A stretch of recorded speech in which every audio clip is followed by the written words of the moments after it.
On est très heureux d'accueillir Amélia Tavella. Vous avez fondé votre agence en 2007 à Aix-en-Provence. Vous avez reçu le prix de la jeune femme architecte en 2016. Vous avez été finaliste du prix Miss Van der Rohe en 2024.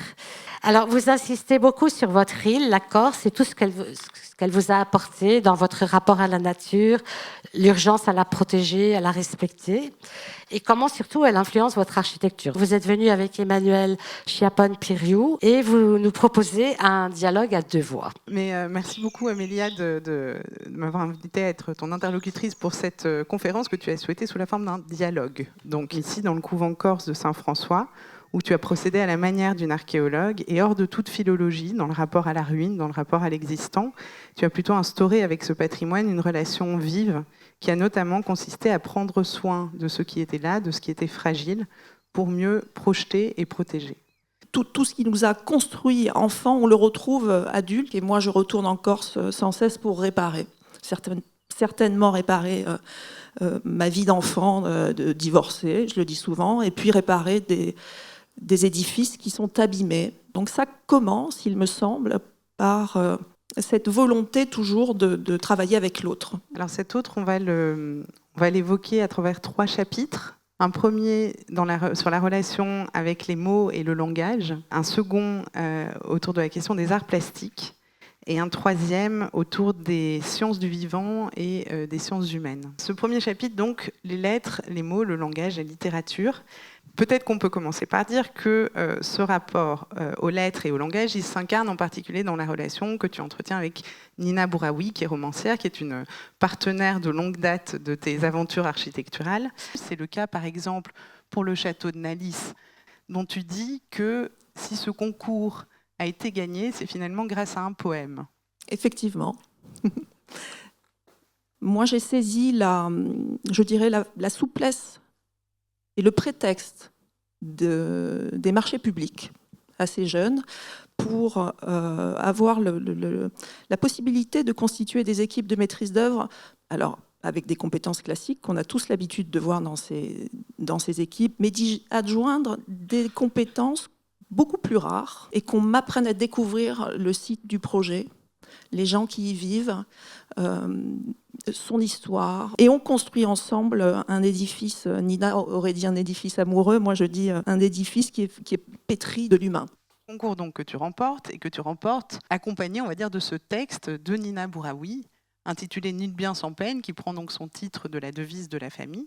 Nina Bouraoui écrit « Le château regarde la nature et la nature le regarde. L'un n'existe pas sans l'autre. Dans le ventre du château, le vin prend vie. Sang de la terre qui le nourrit. Le vin est un roi qu'il faut honorer. » Alors, comment on mêle justement le processus de conception, les mots, pour comprendre un terroir, un territoire, une famille? Le texte que tu lis, c'est ce qui reste, je dirais, c'est la substantifique moelle justement de tous les échanges qu'on a pu avoir au cœur de ce groupement avec ces différentes disciplines plus ou moins artistiques et en priorité Nina Bouraoui justement. Et elle a réussi à capter dans l'architecture que j'étais en train de mettre en place le lien que nous étions en train de faire avec la famille Guigal.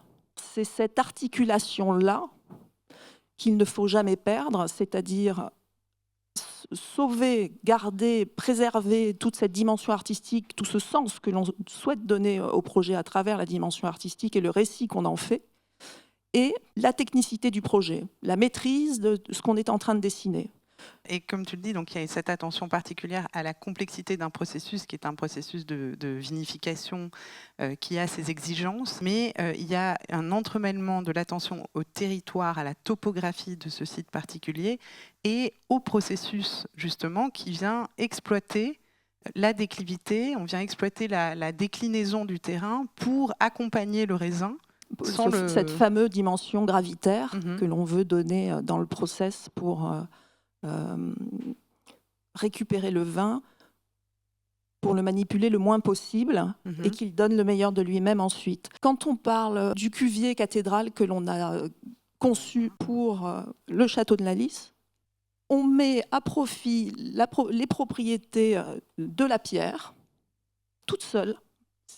mon challenge, c'est ça, c'est de limiter les complexes le plus possible et revenir dans une espèce d'épure dans l'acte de construire. Et vous voyez que sur la gauche, un voile en pierre massive, c'est un voile qui fait 50 cm d'épaisseur.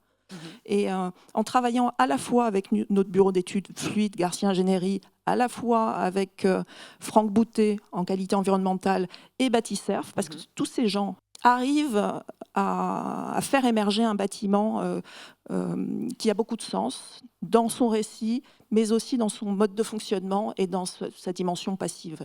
C'était clairement pour moi et pour l'ensemble de l'équipe un hommage à la fois à la terre nourricière et aux hommes qui la cultivent. Ce bâtiment, pour nous, c'est un cadeau. Ce qu'on va voir là, c'est la rénovation et transformation du complexe thermal de Ballaruc-les-Bains, qui est un lieu absolument superbe près de Sète. C'est la ville thermale la plus fréquentée de France et c'est le seul spa thermal méditerranéen. La lumière du jour a succédé à la nuit chaude de l'eau. Si l'histoire de notre évolution est une histoire de l'oubli, l'histoire de l'architecture est celle de la mémoire. Cette architecture ne construit pas, elle ressuscite, elle ne défait pas, elle exhume, elle n'efface pas, elle révèle.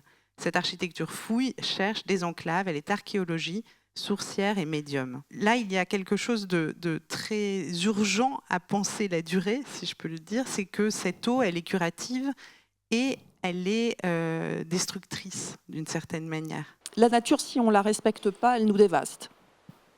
Donc cette eau, elle a ses vertus et elle a aussi de quoi se défendre. Donc effectivement, c'était un enjeu très très particulier d'intervenir sur ce bâtiment qu'on a partiellement démoli et reconstruit. Et on avait envie de superposer plusieurs strates. Un calque minéral qui fonctionne avec un calque aquatique, je dirais, et qui fonctionne lui-même avec un calque végétal. Moi, j'ai été très frappée en enquêtant sur Ballaruc-les-Bains de ne voir qu'aucun édifice de cette période gallo-romaine qu'a traversé Ballaruc n'existait. Ce sont des vestiges qu'on découvre à peine aujourd'hui.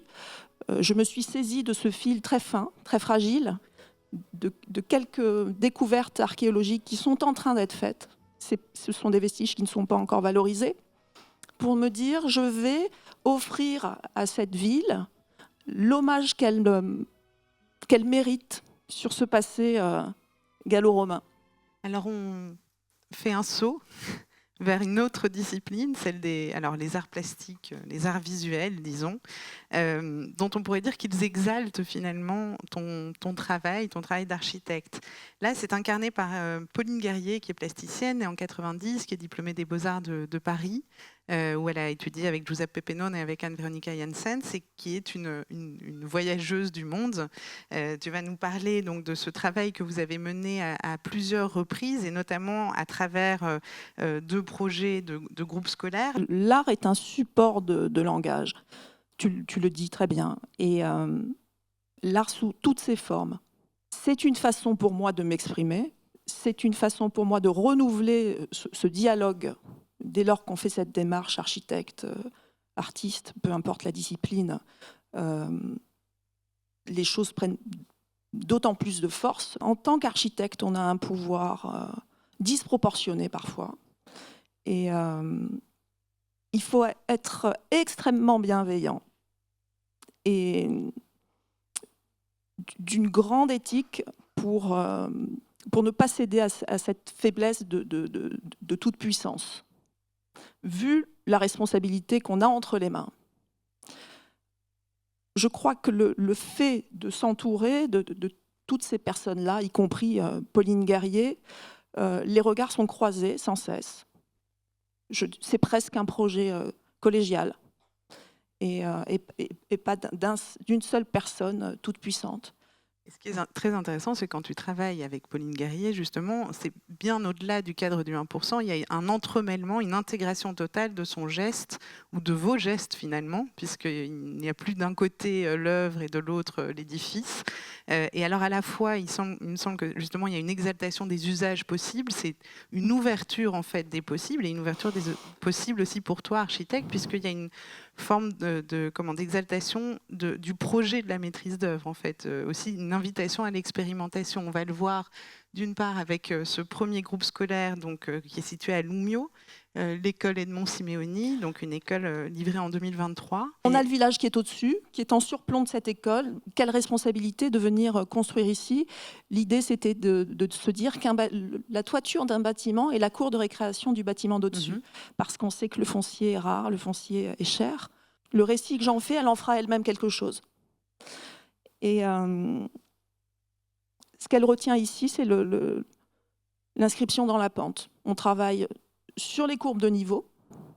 On en fait une espèce d'escalier à dimension philosophique. Cet escalier qui devient gradin à l'extérieur. On crée des pratiques qui n'existaient pas avec ce petit patio qui devient une espèce de petit théâtre de verdure.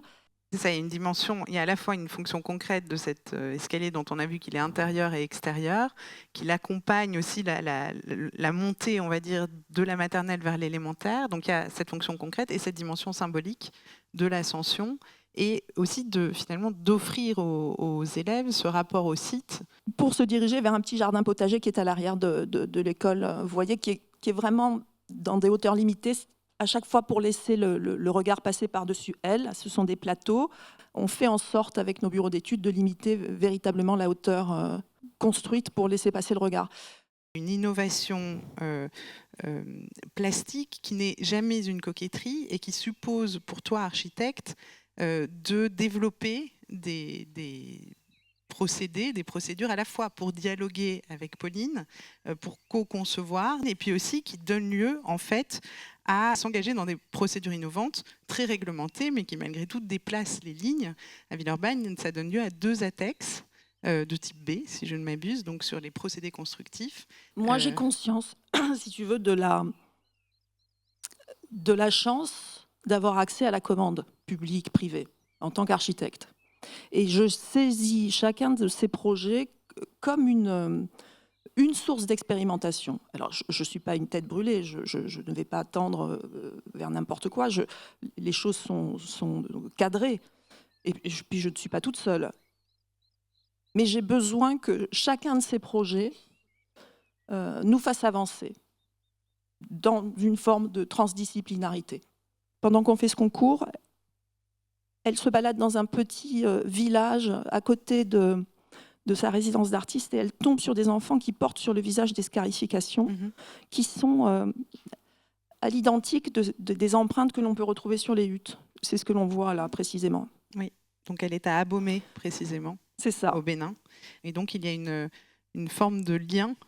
C'est leur identité. C'est leur identité, mais qui s'exprime dans l'artificiel, dans l'humain, dans le bâti, dans le corps. C'est culturel, c'est identitaire, et il nous semblait extrêmement intéressant à l'heure qu'il est de dézoomer, de sortir de cette ville de Villeurbanne et de se dire que nous allions offrir une vision plus universelle. Alors on voit ici justement les esquisses de Pauline avec finalement un protocole relativement clair, 3 textures, sans transition entre elles, clairement délimitées, 3 inclinaisons de briques, c'est ce qui va donner lieu justement à cet ATEX. Vous voyez ces couleurs, le noir, c'est 3 types d'inclinaisons différentes. En fait. Dont on va voir ici en fait la portée, puisque ça se déploie sur 2 façades. C'est les empreintes qu'on retrouve sur le visage de ces enfants et sur les maisons de ces habitants. Ce 3e chapitre, on a souhaité dédier à la relation que tu tisses avec les sciences du vivant et les sciences humaines, en particulier à travers 2 projets ajaxiens, celui du réenchantement de la cité génoise et celui de la place du Diamant. Alors là, l'un est un projet en cours, l'autre est un concours perdu. Voilà. Là, l'idée qui m'intéressait, c'était celle d'anamnèse, à laquelle tu es évidemment sensible, étant ouverte à la pratique psychanalytique, qui est une pratique dialogique qui va finalement être procédée au questionnement, à la sollicitation de la mémoire du patient ou de la patiente, et qui associe en fait le patient, la patiente, au diagnostic. Le diagnostic, il est bien question dans la cité génoise, puisqu'il s'agissait à la fois de faire un diagnostic très concret, très pratique, de la mobilité, etc., mais aussi de faire un diagnostic sensible. Ça a été mon souhait. En fait, je n'avais absolument pas la possibilité d'intervenir sans avoir fait la quête de l'âme de cette ville, sans être partie en quête de l'âme de ce lieu, comme on pourrait le faire avec une personne finalement. Et l'âme d'une ville, il me semble, enfin c'est ce qu'on a trouvé avec Lisa, donc Lisa Terrazon, socio-anthropologue, spécialiste de l'altérité, qui a beaucoup travaillé en Corse, donc c'est un terreau qu'elle connaît, qui fait habituellement des études quantitatives, des statistiques, enfin vous connaissez la sociologie et puis l'anthropologie. Je lui ai demandé cette fois-ci de me faire toute une série d'enquêtes de façon qualitative. Et en fait, c'est à travers la parole des Ajacciens qu'on découvre le ressentiment que peuvent avoir les Ajacciens vis-à-vis de leur ville, les rêves, l'amour fou, très souvent, de tous ces lieux, une espèce de nostalgie d'un Ajaccio souvent fantasmé, qui n'a jamais existé en fait. Et c'est tout ça qui est intéressant à observer avant le moindre geste architectural, le moindre trait, parce que j'ai toujours cette obsession d'avoir la réponse la plus juste. Voilà, tous les textes que vous voyez en rouge sous ces photos historiques, ce sont tous les mots qu'on a pu recueillir de gens de toutes les générations. Ajaccio, c'est la festive. Vous avez une espèce d'art de vivre à l'ajaccienne. Les gens se rencontrent, tout se mêle, toutes les professions se rencontrent aussi. C'est un petit peu l'histoire de la ville-village. Cette ville, on la traverse à pied en 10 minutes. Puisque la cité génoise, c'est en particulier sa piétonisation dont il s'agit. Les rues piétonnes, elles sont aussi importantes en termes de sociabilité que les places, où on a une position beaucoup plus statique. Et à Ajaccio, depuis la nuit des temps, les gens se retrouvent à certaines heures pour prendre l'apéritif. Ils sont habillés, apprêtés, et ils font cette espèce d'aller-venue sur des tronçons bien précis de la ville pour voir et être vus.